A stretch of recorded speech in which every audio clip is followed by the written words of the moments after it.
So you are welcome to sit in the front and come up. I No, can no, call you up. Are you fine here? no, I'm not gonna sit here. Oh, okay. Well, No, okay. I'm not. Well, we are ready to start then. It is time. Well, hello everyone. My name is Pauline Haycock and I am the celebrant here at Rayners. And before we get started, I just have one request, and that is if you have a cell phone, would you please be so kind as to turn the ringer off for the duration of the service? That would be wonderful. And I'd like to extend a sincere thank you to each of you who are attending today and for those who are watching via the live stream for joining us in celebrating Garth's life.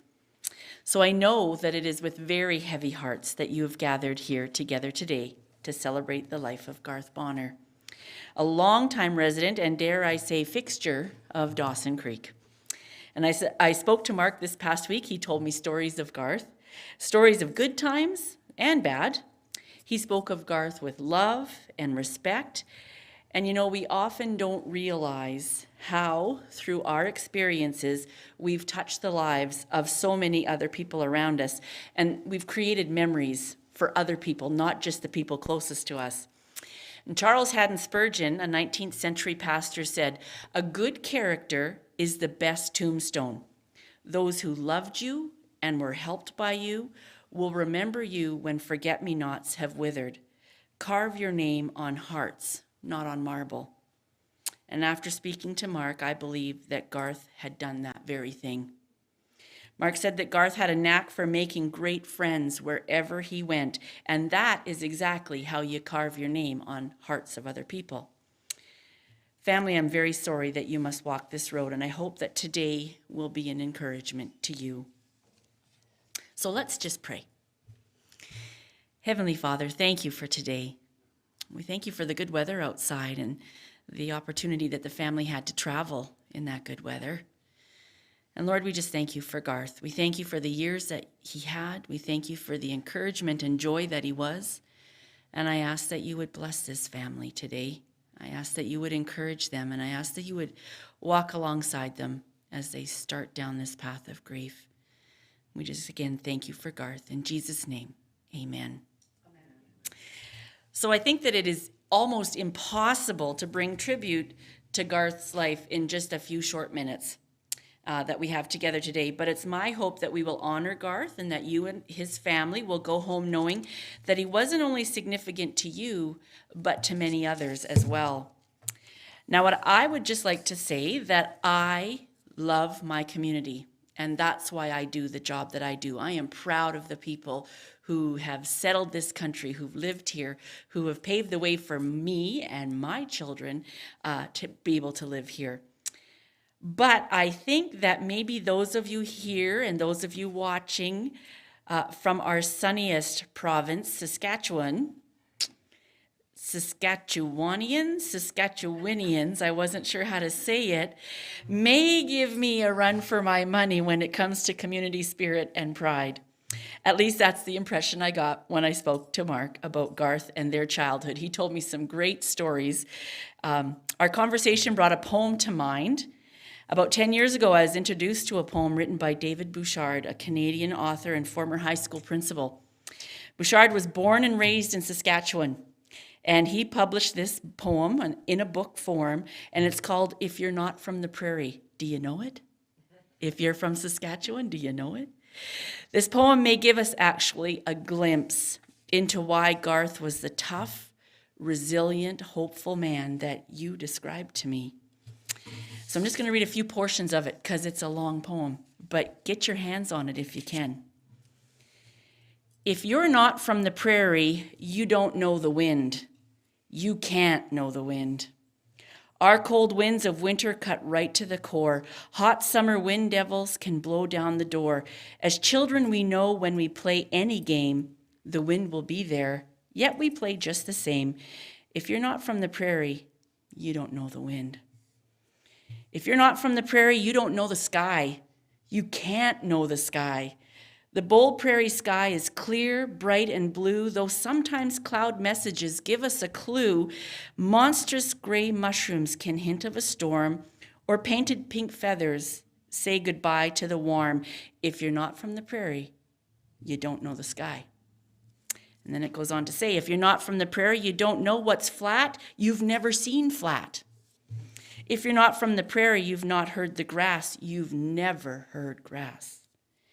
If you're not from the prairie, yet you know snow. You only think you know snow. If you're not from the prairie, you don't know the snow. And if you're not from the prairie, you don't know cold. You say you've been cold. If you're not from the prairie, you don't know the cold. You've never been cold. So some of that harsh stuff that our prairie fellow citizens know about. But then he goes on to say, if you're not from the prairie, you don't know me. You just can't know me. My hair's mostly wind, my eyes filled with grit, my skin's red or brown, my lips chapped and split. I've lain on the prairie and heard grasses sigh. I've stared at the vast open bowl of the sky. I've seen all those castles and faces in the clouds. My home is the prairie, and I cry out loud, if you're not from the prairie, then you can't know my soul. And I think the prairie is why Garth was a tough guy. Living there, being raised there, playing there, shaped who he was and the man that he became. So before we have Mark come, we're going to have a song.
So let's hear Garth's story.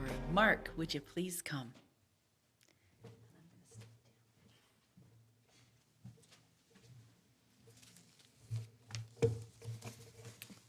Thank you for that.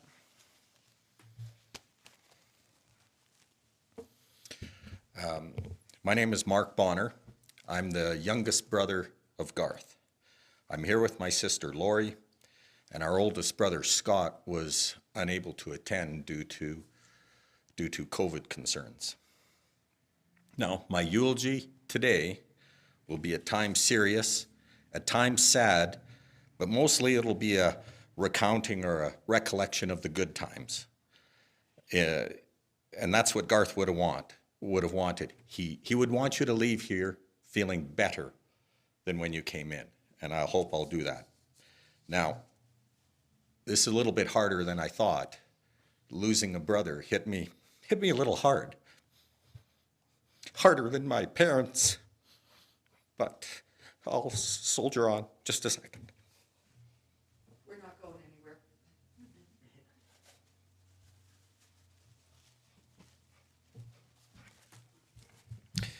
anywhere.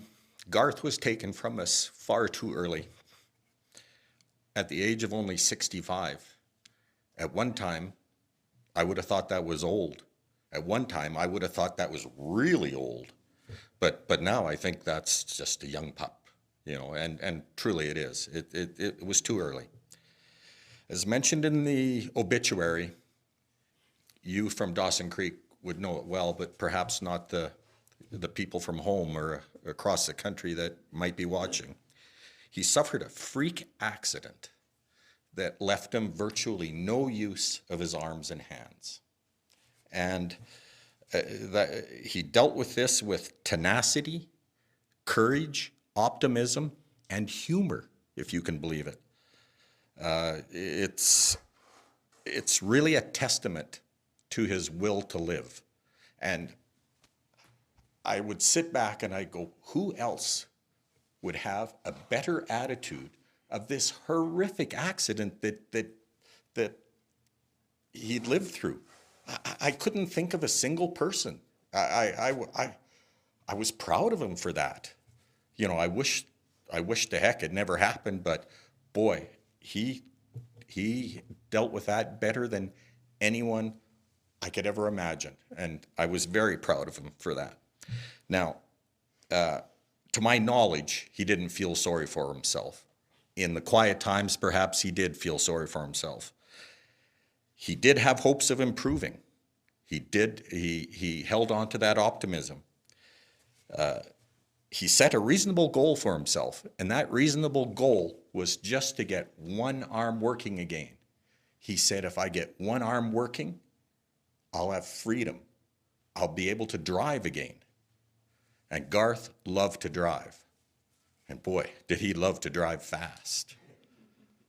A ritual in our high school graduation at Balcarres is the graduating class bequeaths something when they leave.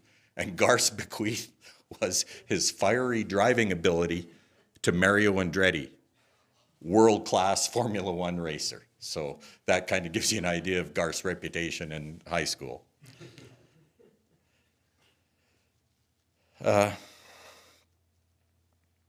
Unfortunately, another accident happened, more broken vertebrae, and Garth was eventually, essentially, a quadriplegic after that.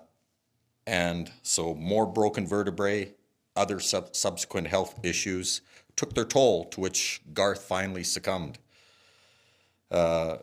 And it's wonderful, it's truly wonderful that the pride of his life, his son Stephen, was able to spend the last 18 months living with Garth in Dawson Creek. It meant a lot to him, Stephen, and maybe he didn't always say it, but or you didn't always feel it, but it meant the world to him, and good on you for doing that, Stephen. That's wonderful. Now, Garth was a great guy, truly was, no questions there. In fact, he was the funniest guy I knew, and he was a friend to all. He was generous to a fault, absolutely generous to a fault, and but he was not without his demons. And I cleared this with Stephen, and I want to say this, and I want to tell you this story. His main demon was alcohol, and it cost him more than you can imagine. It cost him 2 long-term relationships with women that he truly, truly loved, Donna and Holly. And he probably still loved. He would never say it, he'd be all bravado, but he truly loved them, and alcohol cost him those relationships. It put a strain on many other relationships, even with other close family and friends as well, and at times putting him in significant financial duress. He did quit drinking for quite an extended time, and he did very well. And he was helpful in counseling others. And my father was immensely proud of him. And he told me one time that an AA meeting left him so pumped. He'd come out of that AA meeting just so pumped, and I go, wow, well, good for you. Good for you. I was proud. And there's an AA credo of just one day at a time. You take one day at a time. And unfortunately, Garth returned to drinking, likely triggered by the death of our mother. And he tried to keep it under control, but inevitably the darker side would come out from time to time, causing pain for many, including himself. But enough about that. Let's get into a bit of the Garth that we know and love. And I am sure that there's people here that are going to learn a lot about him that they didn't know, and they are going to feel better. I'm more or less going to break it up into chronological stages, but I might wander a bit and go off on some tangents about some certain subjects. And I may forget total sections altogether. But so Garth was born in August 1955 in Indian Head, Saskatchewan, to Betty and Charlie Bonnor. Betty was a small, dark, feisty, and educated woman. And she let you know it. She was the type of woman that would correct your grammar. Charlie was the fair-haired, quiet, gentle giant. We were a farm family. And Garth, born in August, an August birth for a Saskatchewan farm family, right in the middle of haying, and before you have to start swathing, that's not a good time to get born. But Charlie had more to do with that than Garth. And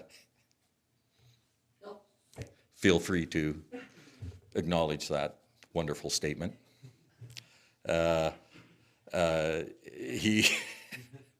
Betty and Charlie prevailed, and Scott, our older brother, was born a year and a half earlier, but he was born in February. That's a perfect time to be born to a Saskatchewan farm family. Just perfect. So he got one of them right. Soon after birth, Mom and Dad realized that Garth might just be a bit of a handful. He was a precocious, adventuresome child, and inadvertently, I'm sure it took a few years off of Mom's life. Yes. After Garth and Scott decided to go on a 2-mile trek on their tricycles to a neighbor's house because they had good cookies, Mom decided that she had to put a red hat on Garth's head, and he had to wear it anytime he was out of that house. He had to have that red hat on, because if he had that on, Mom could look like quick and see where that red hat was. So that was his trademark, his bright red hat. And and it was required. But it didn't always help, though. One time, Dad had to go to the top of the house, and he climbs up a ladder. Not a ladder that you would think. These are homemade wood ladders that aren't necessarily, the steps aren't necessarily the same space or the standardized space. Dad goes up onto the roof of the house to do something and turns around. Guess who's there? Garth. Now, nothing matter with being on a steep pitched roof with 4 lines of live electricity going into it. Nothing matter with that. I high up, steep pitch, power lines. What could go wrong? Great place to play, though. I'm sure it would have been a wonderful place. So Garth had good intentions. Scott and Garth were thick as thieves. I was envious of their close relationship. Their ages were only 18 months apart. And it was like having a built-in best friend. Like, wow, how cool is that? And they were close right through high school until life got in the way and they went on, got married, had other lives. But they had a wonderful relationship. Now, if you want to get an idea of what Garth was like as a child, as a young child, you have to watch The Four Families. Now, The Four Families is a National Film Board of Canada documentary that compared middle-class farm families in India, France, Japan, and Canada. It was aired nationally on CBC in 1960. It was commentated by a world-renowned anthropologist, Margaret Mead, Dr. Margaret Mead, and was a staple of many, many high school classes and university classes right into the early 80s. So I learned from my neighbor that it is available to view on YouTube. All you have to do in the search is do Four Families, and it should bring it up, and it's an hour long, and it's wonderful, and you really get to see the precocious Garth. In it, you see Dad, Scott, Garth, and Laurie at after-supper playtime. Pre-bedtime playtime. Laurie was a baby. Scott was pretending to be a horse and gently bucked as Dad held on to Laurie. And he'd even do the little horsey sound. And Dad's holding Laurie. And then Garth goes, I want to be the horsey. I want to be the horsey. And Dad goes, okay. Scott got out of the way. Garth gets down there. Now, Garth, he's going to do this upright. He's going to be a good horse. He's going to be a perfect bucking bronco. I better take a drink of water. This cameraman there, and they're trying to make it as natural a setting as possible, lights, camera. Garth gets down there, and okay, $2 later, Laurie's face is smashing into the back of Garth's head. Laurie starts wailing and wailing and wailing, and Dad goes, oh my, that's a bad horsey, isn't it? Was he ever? But Garth just, what's going on? And Dad passes Laurie off to Mom and leaves the room with Laurie continuing to wail.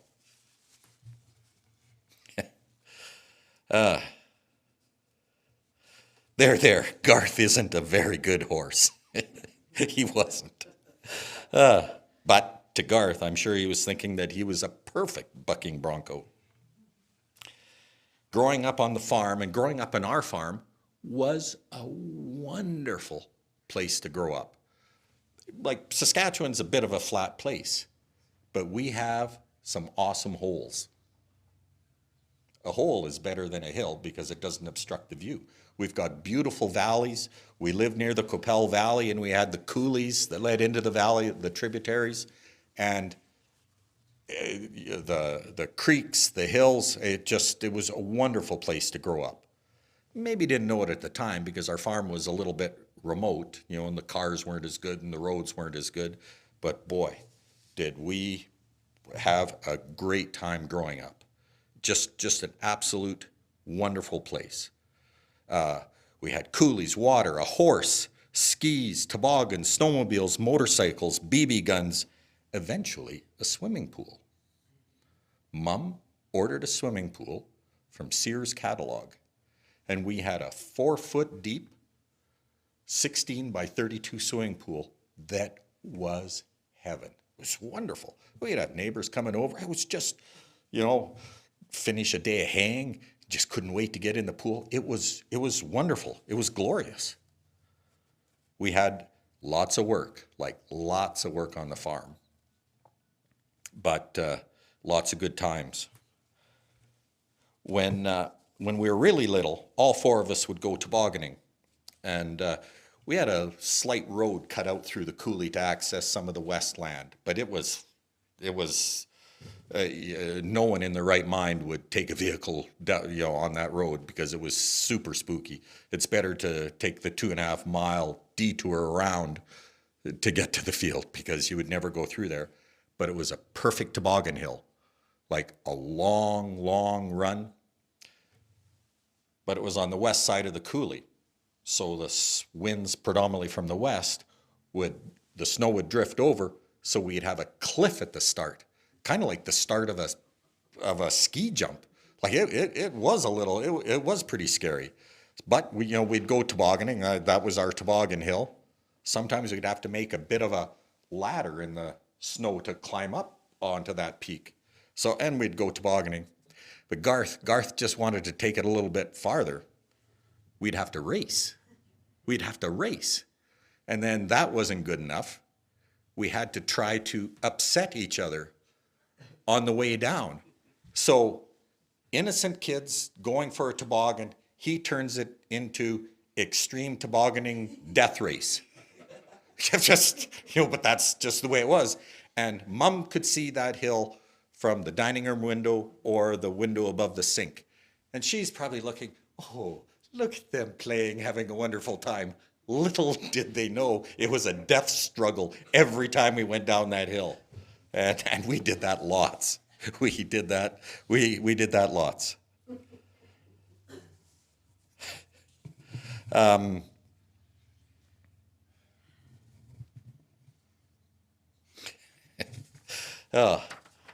Wagons. Garth and wagons. This is little Garth, little kid Garth. The wagons that you pull. As a child, Garth was hard on wagons. Of all things, Garth, hard on wagons. One Christmas, Scott or Garth got a wagon with racks on it. Like a little fence around the wagon. We'd call it livestock racks, or bale racks. But anyway, this wagon had racks around it, a little fence around it.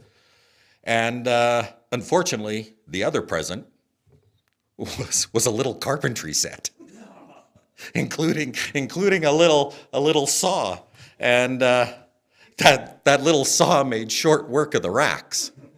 And I can just imagine my parents, spending hard-earned money on this wonderful toy, only to be destroyed within days or hours. In hours. So, anyway, we weren't done with wagons. One Christmas, I got a wagon. I was young. Who would give a wagon in the middle of winter? But anyway, I had a wagon. So as soon as spring hit, Garth said, let's go ride that wagon down the coulee. And I go, okay, So we had to pick a hill that was dangerous, but only reasonably dangerous, moderately dangerous. So we picked a hill behind the bins. And I get in, and he pushes me down the hill. Well, you would think a hill is smooth. It isn't. It's rough all the way. It was far from fun, bouncing all the way, and partway down, the bottom fell out of the wagon. Ruined the wagon, first run.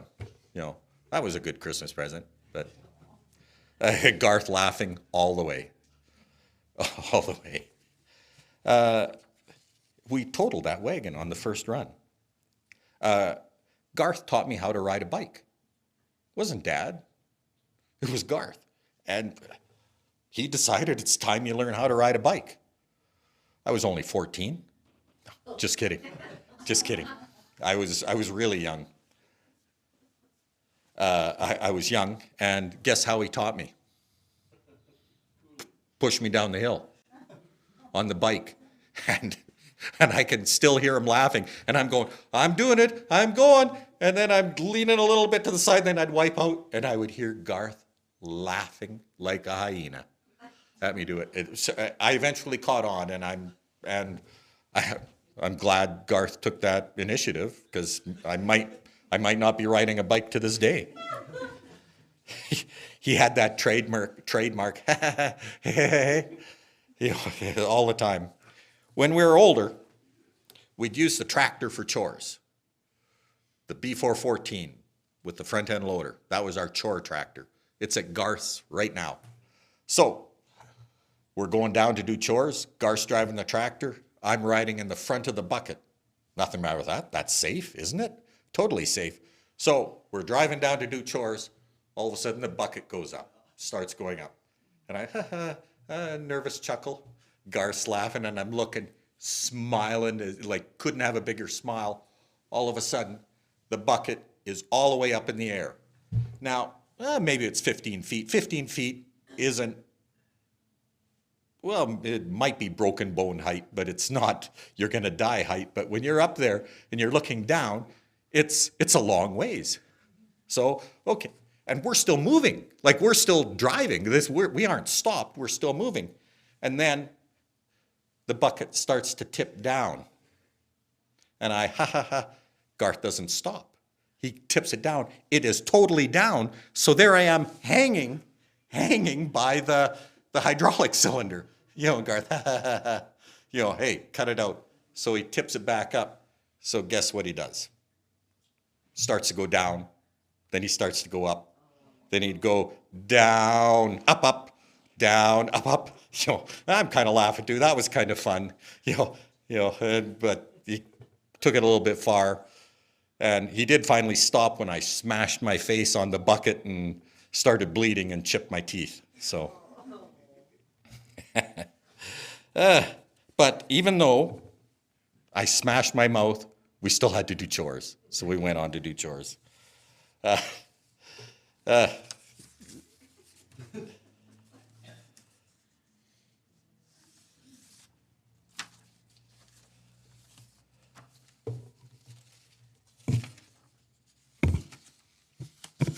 Just bear with me a second.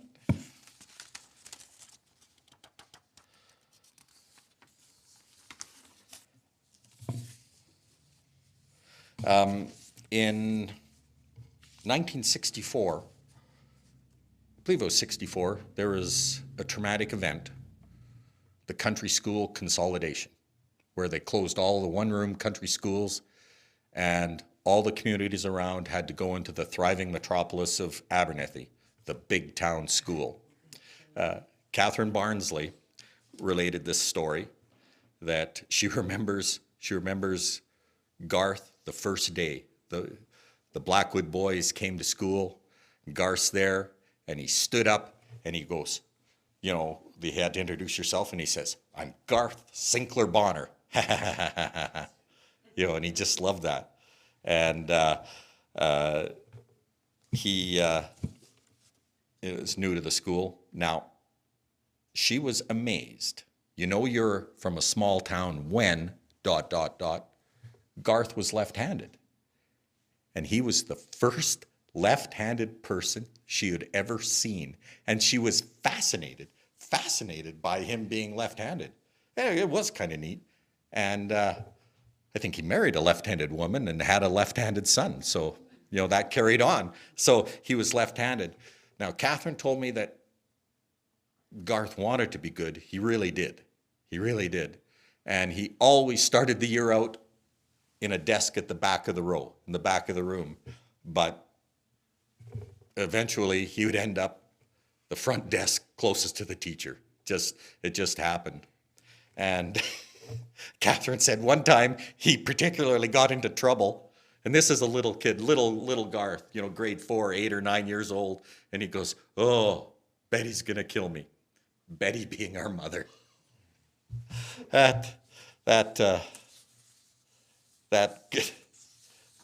summed up Garth there.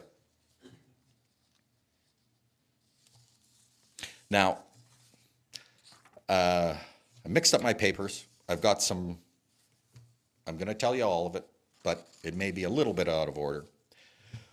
One time, Mom and Dad and I were going to go see a Rider game.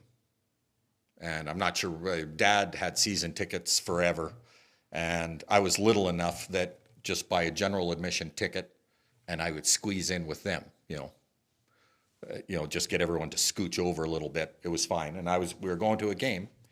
And we had a long lane, a half-mile long lane.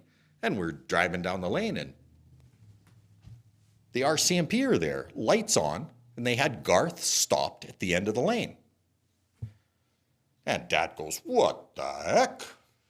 And we go there. Garth was stopped for underage driving. And we all did it. Like everyone, like we learned to drive at 5. We're farm families, full tractor work at 12.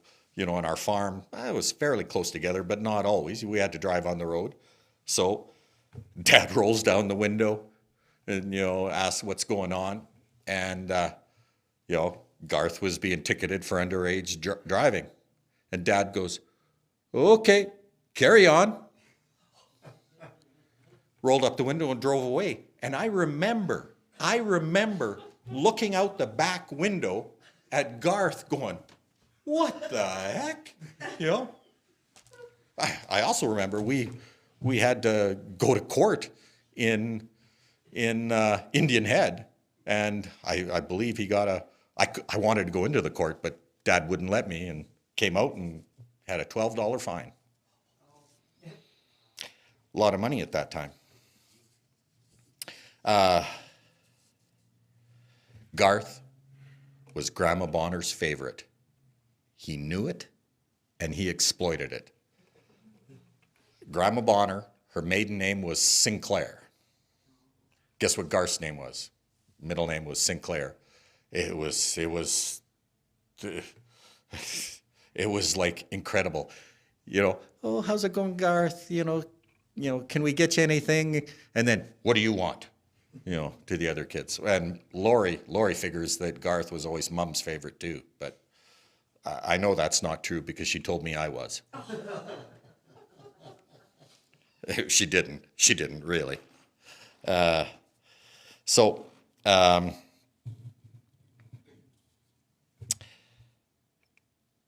Garth was a joker, and I've got other instances of him being an incredible joker. But we had this black lab named Judy, and Judy liked to lick.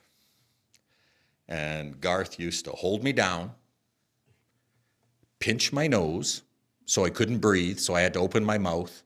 And then he'd pry my lips open and get Judy to lick my teeth.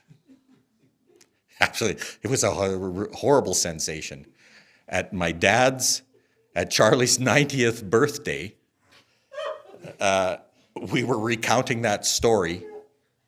Garth, he had already had his accident, but he was good. Garth had to get up and leave because he was losing it. He couldn't handle it anymore. He was laughing as hard as someone can laugh. Now, we used to go swimming in the dugout at Scott's farm, a little bit better dugout, and Judy, water dog, used to love to swim. So Garth would position himself between me and Judy. So I was in the middle. I was like monkey in the middle. And he'd go, "Come on, Judy, come on, let's go, Judy." So Judy swimming away. Now, a dog swimming is like an iceberg. You see the little head on top. What you don't see is the big body with those legs just a-going. And so the dog would turn around and try to go to Garth through me.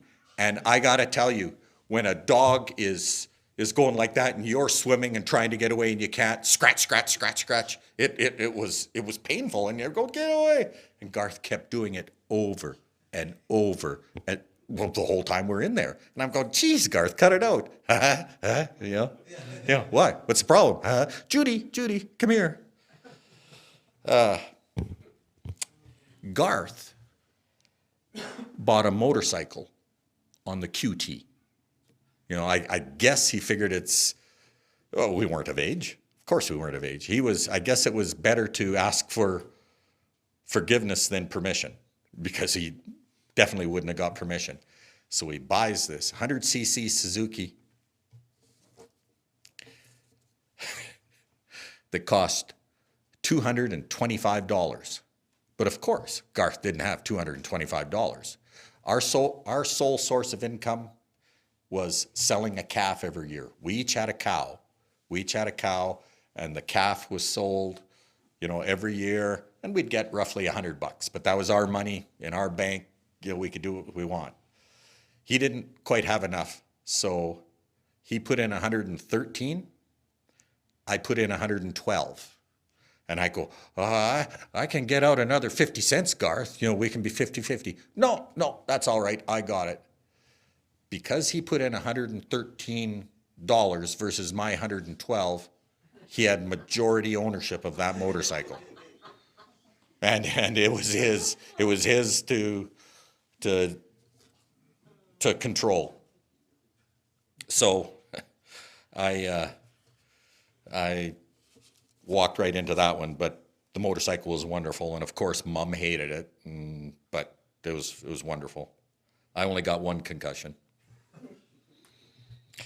Now, growing up, there was no Google. Of course there was no Google, and I don't know where Garth got this, and we didn't even have encyclopedia. And Garth decided to make snowshoes. So we cut some caragana branches down, and we put them in the creek for quite a while to soften them up, and this is working. Bowed them down, nailed them together, and then he webbed them with baler twine to make snowshoes. And he had a little place for you to tie on with your boot, and I used them for a couple of years. They really worked, and it was awesome. And I'm going, where the heck did you get this idea? How did you figure that out? It was awesome. Laurie didn't even know about that. Now I'm really gonna go off on a tangent, but Garth was a hardcore smoker. Oh, yes. And he had a very distinctive way he smoked. And he looked cool. He almost made me want to smoke. He would, the full hand on his face, and he looked damn cool. In fact, he would start a sentence, well, when I went, down to town to get, it's just like, he was cool. And he, honest to goodness, he almost made me want to smoke. So I think he started smoking in high school, but maybe it was grade 4, I'm not sure. The trauma of the big time school, going to Abernethy, for the first time, he deal with the stress he had to smoke. Not really. No, he started smoking in high school, and he smoked number 7. So Garth was a fast runner. He was a good athlete, and in track and field he won a lot of races. And so track meet, he'd run the race, the sprint. After the race, he'd go and celebrate the victory by, guess what? Having a smoke.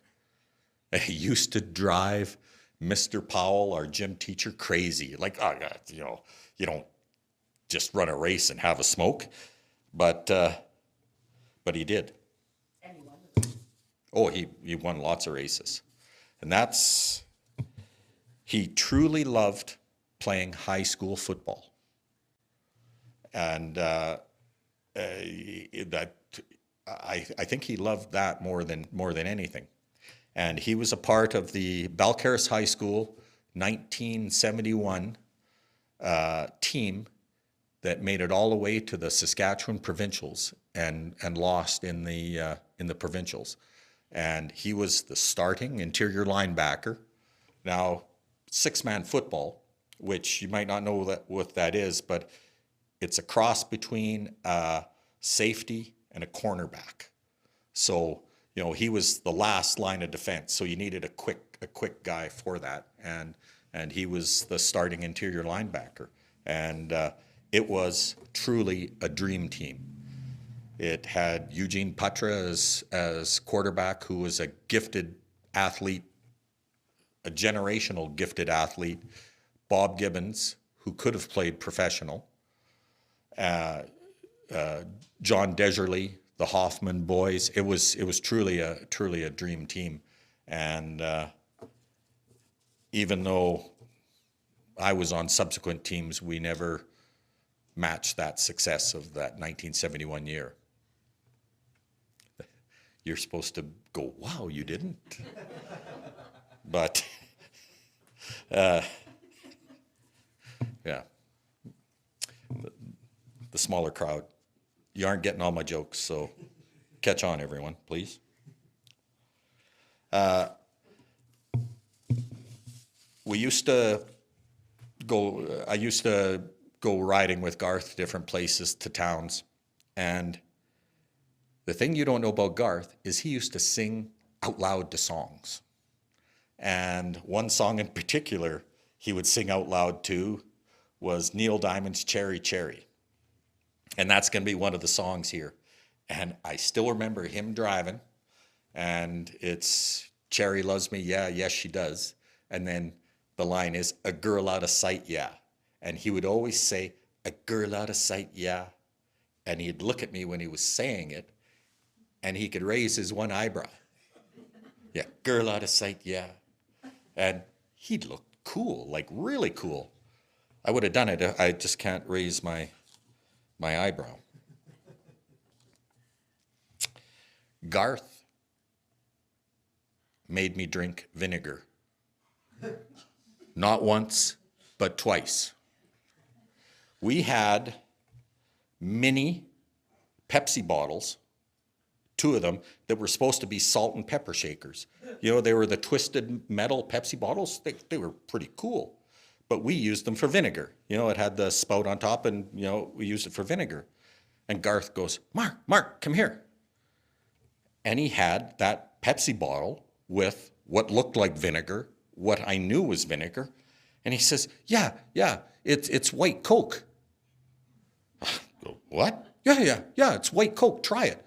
So I drink it. Oh, it's vinegar. And he says, okay, now try this one. It's got 7-Up in it.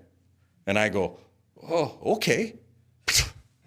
Of course, it wasn't 7-Up. It was vinegar. And he'd also mix up these drinks, Tabasco, Worcester sauce or Worcestershire sauce, soy sauce, other things. And he'd go, here, drink this. I go, no. Yeah, drink it. It'd be good. And I'd be choking. My mouth would be on fire. I can't believe I fell for it, but I did. Now, Garth was quite a practical joker, and you didn't fall asleep around him. If you did, you might find Tabasco on your lips. You might find shaving cream in your hand. You didn't fall asleep around Garth, and if you did, it was at your own peril. Now, Garth had a bit of a temper at times. No, Garth had a heck of a temper. He was the one that kind of had a hair trigger at times, and he'd always get up. He'd be cranky. He'd always get up and he'd be a little bit cranky. And I remember Dad would say, if you can't get up in a good mood, you might as well go back to bed. No, don't say that, because we got chores to do. He'll go back to bed. But one time, we were out at the Cedar, the drill, and I don't know, Garth was mad at something, and he took his wrench. I was standing, took his wrench, and he threw it as hard as he could against the cedar. That wrench exploded back from the cedar like it was shot from a cannon and just about took us out, and we ducked down, and it was a defining moment. You go, what the heck?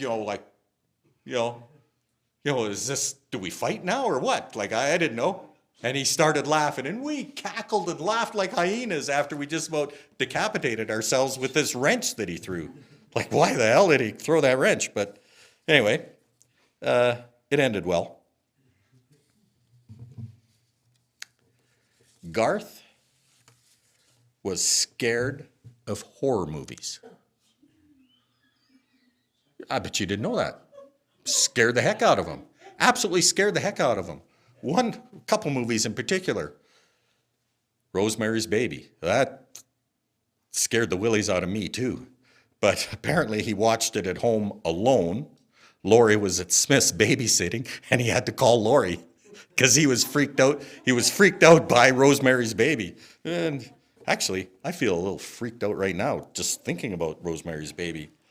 Another movie was the Texas Chainsaw Massacre.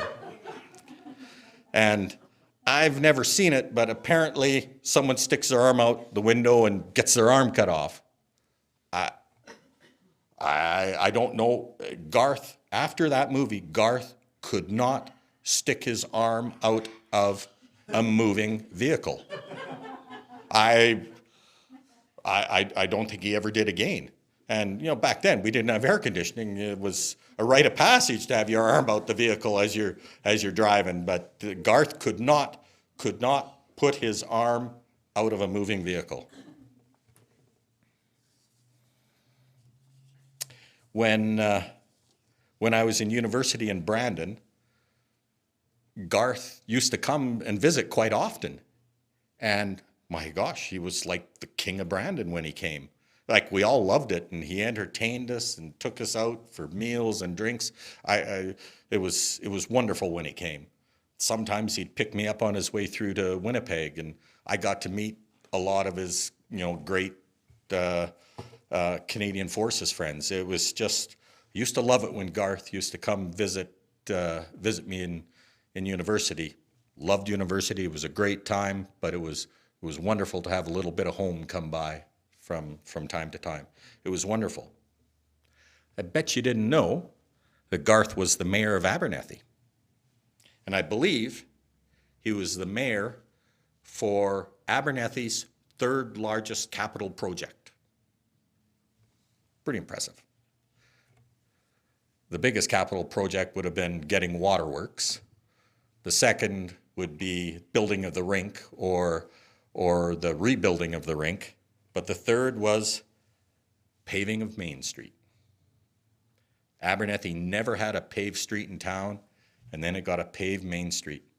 And I remember Bert Garrett saying, who would have believed that I'd be driving on pavement in Abernethy and being able to buy a bottle of booze? Because Abernethy never had a liquor store, and for a short time it did have a liquor store.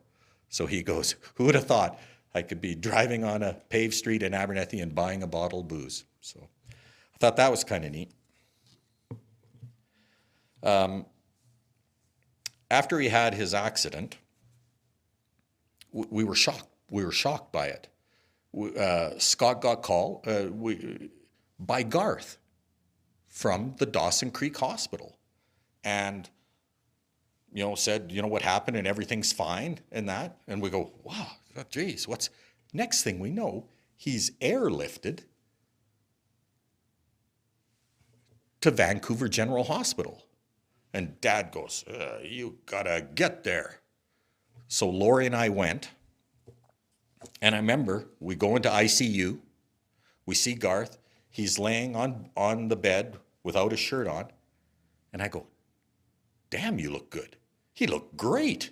He looked great. He didn't look sick at all. He just couldn't move his arms. He looked really good, and it seemed strange, like it didn't fit. He looked so good, but he was in he was in intensive care. So he goes, Mark, he says, can you make some phone calls for me? Well, sure. Yeah, my phone's over there. I get the phone, and he makes me dial one of his girlfriends. So I dial it, and then I hold the phone up to his head, and he talks. And he goes, there, darling. Don't worry about me. I just need one arm to hug you. And I thought to myself, that's very poetic. It was very touching. I was touched. And then he goes, no, you don't need to come down here. My sister and my brother's here. No, don't come down. I'll be home, before long. So, and that call ended, Then he made me dial the other one, held the phone up to him, and he goes, don't worry, darling. I just need one arm to hug you with. And I'm going, what the heck? Is this guy a player? And then he goes, no, don't come down. He had a third one he was maybe going to have me call, but I didn't. But anyway, there, darling. It was, then he went to GF Strong, and I saw him several times at the rehab center, because I traveled a lot, and I would always find excuses to go into British Columbia. And he would show off what he could do at GF Strong, and they did rehab hard on him, and they made him get up onto his feet from every position imaginable. And we went down to the rehab room or the workout room, and he would show me, getting up off the floor, getting up if you're on your stomach, getting up off the bed, and he showed off, and it was amazing. Like, some of the things I couldn't do. We'd get into the elevator, he'd kick the button, It was and he was pretty upbeat. And we'd go to the dining hall. I'd go with him and sit with him, and it's a group dining area. Of course, Garth had to be fed, but my goodness, Garth with an audience. He just absolutely held court, telling jokes, and in between bites, and then he'd keep a joke. Now, at GF Strong, there was the mildly handicapped to the severe handicapped. And I remember one chap in a motorized chair. He had breathing assistance. He had a tracheotomy. The chair was slightly reclined, and he could move the chair with a little toggle with his mouth, but he could talk. Garth told a joke, and Garth was super with his punchlines, just absolutely super. I thought he killed him. This guy starts convulsing and choking, and I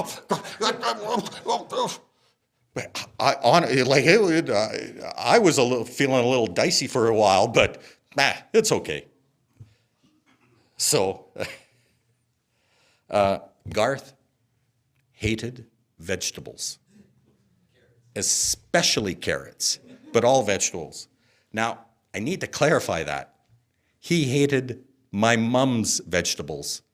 We all did. You all would have hated mom's vegetables, but unfortunately, he couldn't get over that, and it carried on. With work, Garth had a lot of ventures. After high school, he wanted to go into the armed forces, and that's great. He was going to go with his buddy Bruce Ellis. Bruce Ellis was going to go in. So Garth signs up to go in the forces. He was turned down. He was turned down because he had a slight heart murmur. So he was heartbroken, absolutely heartbroken, because he didn't have a plan B at that time. And so Dad gets on the phone, calls his brother-in-law that happens to be a doctor, a specialist, had him thoroughly checked out. Heart murmur was deemed inconsequential, and he was able to join the forces. He did his training in Cornwallis, but we're not allowed to say that name anymore. Why? That's because he was a bad man.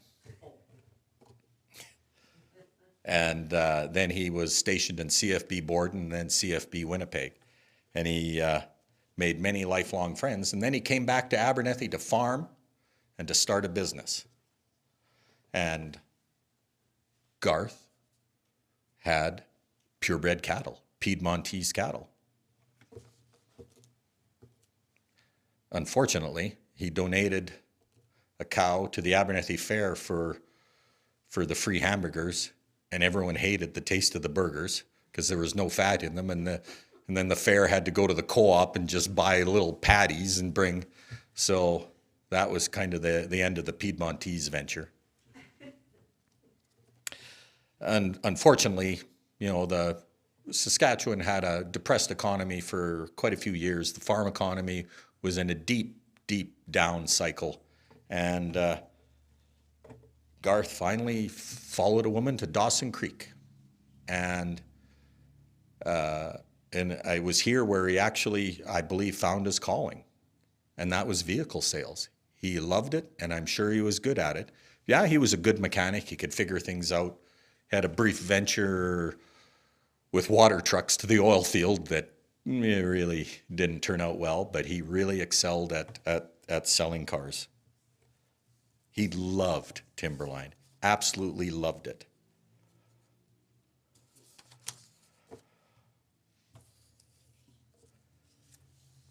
Garth was great at nicknames. One of my favorite was Kilometers. He had an army buddy whose nickname was Miles. His name was Miles. Yeah, or pardon me, his name was Miles. His name was Miles, but Garth called him Kilometers.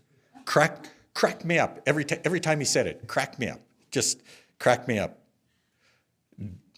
Donna was Tiger. Holly was Cuddles. Always Cuddles. Always Tiger. Yeah, Tiger's a little mad at me, right now.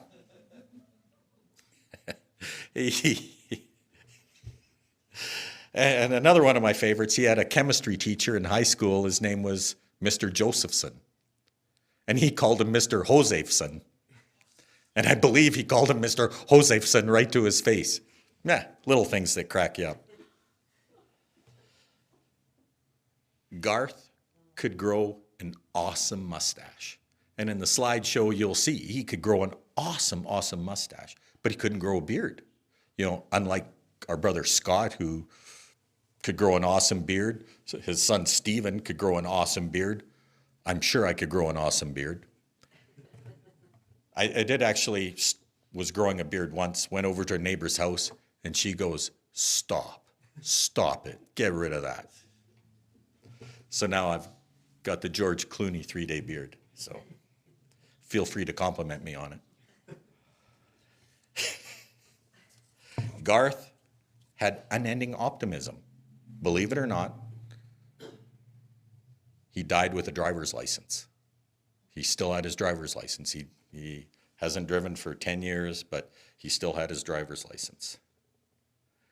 After his accident, we asked him, or I asked him, or Dad asked, or we all asked him. We asked him if he wanted to come home. And he said, I am home. So he considered Dawson Creek his home. And unbeknownst to Garth, the community did a fundraiser for him and bought him a motorized wheelchair. Kind of offended him that they thought he needed a motorized wheelchair, because I don't need that thing. Other people need it. But he was truly touched that the community came together and raised as much money as they did. The community stepped up, and he was truly touched. Truly. And we all were touched. So obviously it meant a lot to him.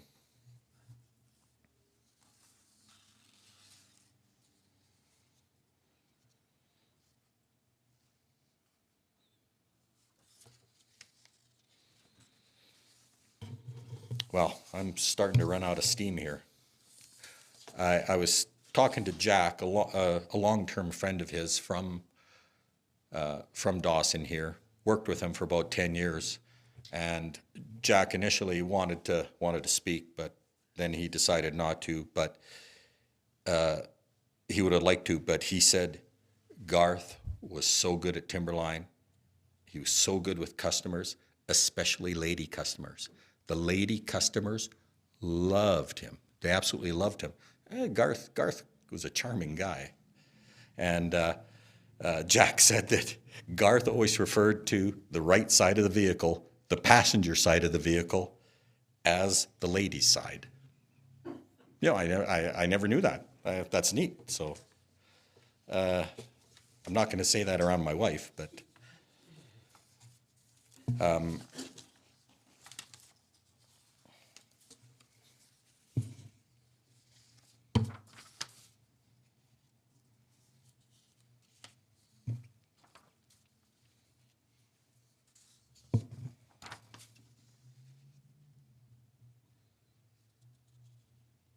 well, I'm almost at the end. I think I'm gonna stop there. I do have a quote I want to end with.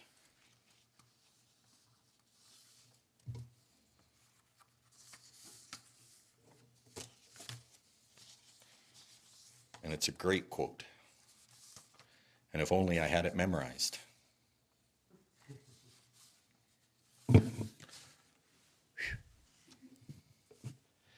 It's a quote. And the quote is, "The business of life is just an acquisition of memories. And in the end, that's all there is." And that's true. Instead of having something cool in a marble tombstone, we have it engraved in our heart. We have the memory.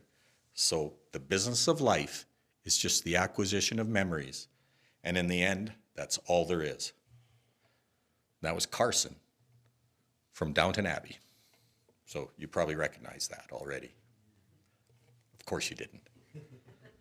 Now, we all have wonderful memories of Garth, and we will forever.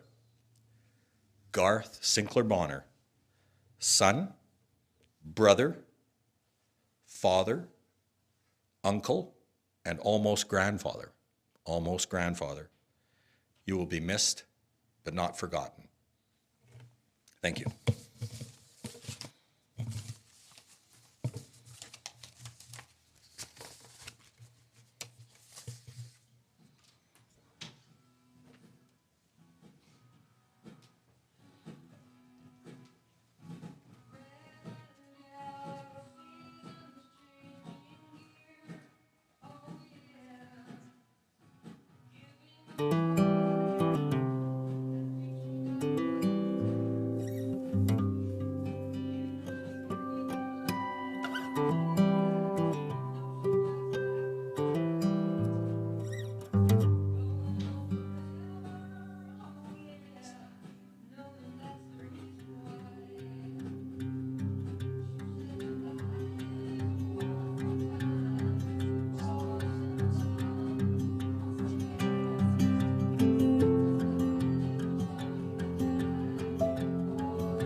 Sorry.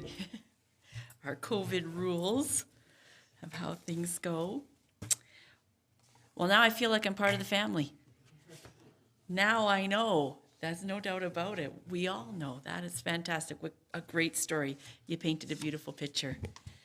Well, it's been said that one must wait until evening to see how splendid the day has been. And there's a lot of truth in those few words. Looking back on our lives can be bittersweet, bitter for any regrets that we may have, but sweet as we ponder the good times. So let's see how splendid Garth's days have been. PowerPoint, please.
Great representation.